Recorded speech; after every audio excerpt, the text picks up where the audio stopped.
In this test, the target organ toxicity for this test is the eyes.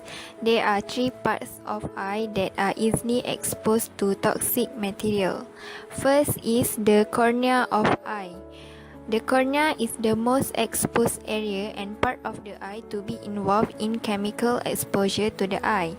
Corneal injury in the animal test for eye irritation or corrosion account for about 73% of the total ocular toxicity score. Next is the conjunctiva of eye.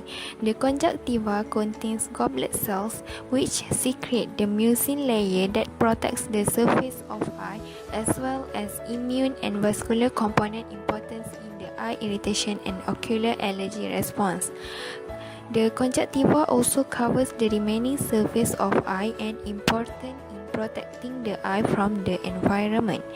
Injury to the conjunctiva has been assigned about 18% of the in vivo eye injury score in the DRACE eye test, but has largely been ignored in vitro assessment of chemical eye injury.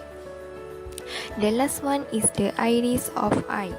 The iris is the third ocular tissue assessed for response to an irritant in the in vivo eye test, but in vivo iris assessment for most substances is not necessary, as iris responses only occur upon significant disruption to the ocular surface barrier of the cornea.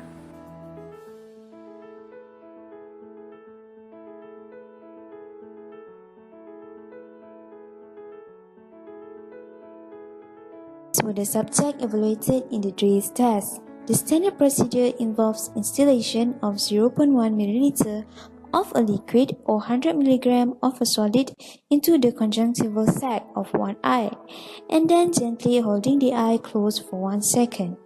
The untreated eye serves as a control. Both eyes are evaluated at 1, 24, 48, and 72 hours respectively after treatment. If there is evidence of damage in the treated eye at 72 hours, the examination time may be extended. The cornea, iris, and conjunctiva are evaluated and scored according to a weighted scale.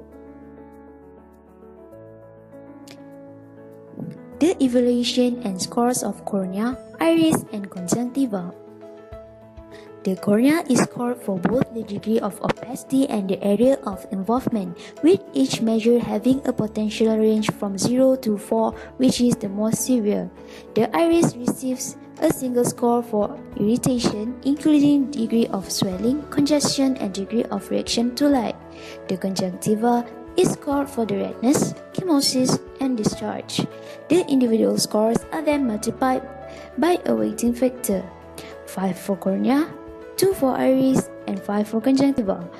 The results are summed for a maximum score of 110. Now we go to skin irritation test procedure. Skin irritation test is conducted with albino rabbits 1 day after the dorsum is shaved. 0.5 gram solid or 0.5 ml liquid of the test substance is applied on the small area on the skin, which is approximately 6 cm square, and then the treated site is covered with a patch. The patch is removed after 4 hours, and then the sign of erythema and edema and the response are scored at 1, 24, 48, and 72 hours. For the initial test, one animal is used and the test site is examined immediately after the patch has been removed. If the test substance is not corrosive, then the confirmatory test is conducted with additional 2 animals. Erythema and edema are scored with grades from 0 to 4 depending on the severity. Histopathological examination should be considered to clarify equivocal response.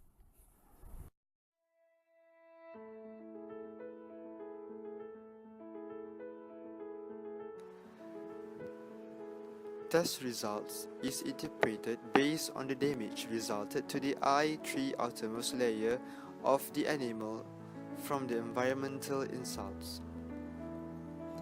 Evaluating the ocular irritation or corrosion potential of a substance for regulatory testing purposes. The response of the animals is monitored using a standardized scoring system for injury to the cornea, conjunctiva, and iris. Ocular responses are scored at 1, 24, 48, and 72 hours. The animals are observed until the full magnitude and reversibility of the ocular injury can be evaluated for up to 21 days. Reversibility of the ocular injury is an important consideration in the classification of a substance causing eye irritation versus serious eye damage. In brief, 4 representative in vivo endpoints for final classification: corneal opacity, iritase, conjunctiva chemosis, conjunctiva redness, receive mean scores calculated following grading at 24, 48, and 72 hours after installation of the test material to the eye sac of 3 different animals. The test material is classified as Category 1 when at least in one animal the effects caused by the application of the test material are not expected to reverse or have not fully reversed within an observation period of normally 21 days. Otherwise, if all effects have fully reversed within an observation period of normally 21 days, the test material is classified as Category 2. The United Nations of Globally Harmonized Systems provides the option to distinguish Category 2 test materials into 2 optional subcategories.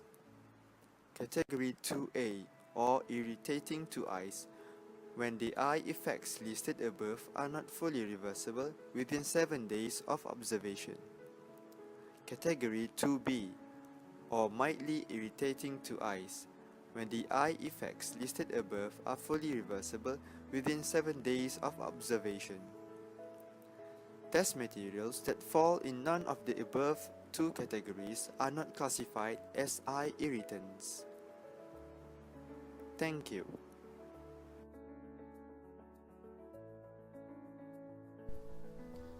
For question number 4, briefly discuss the advantages and the limitation of the test. Firstly, the advantage of in vivo studies is that researchers can examine the effect of the compound on the entire organism. Besides that, in vitro studies are advantageous and often considered more ethical because they do not use living animals but only living cells in culture. In vivo endpoint may include enzyme production or gene expression. Last but not least, for the advantages for the trace test is the total number of animals used in the trace test is relatively small. For the limitation of the trace test is a poor predictor of human response because of structural differences between human and rabbit eyes and due to the subjective analysis of data. To illustrate this point, here are some facts.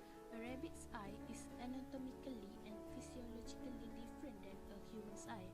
For example, rabbits produce fewer tears than humans do, so their eyes cannot easily flush out test chemical.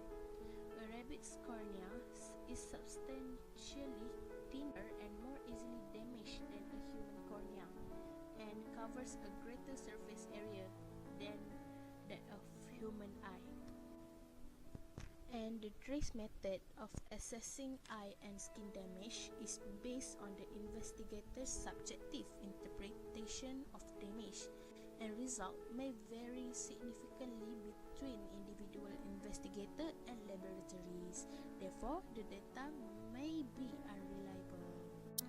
Although there are many alternatives to the trace rabbit eye test listed, there are still many ocular testing needs where an alternative method is not available or is not accepted by a particular agency. There is no alternative test for skin irritation have been fully validated and accepted as replacement for the trace test, mainly because this endpoint is very complex, involving several different cell types involved in the inflammatory cascade.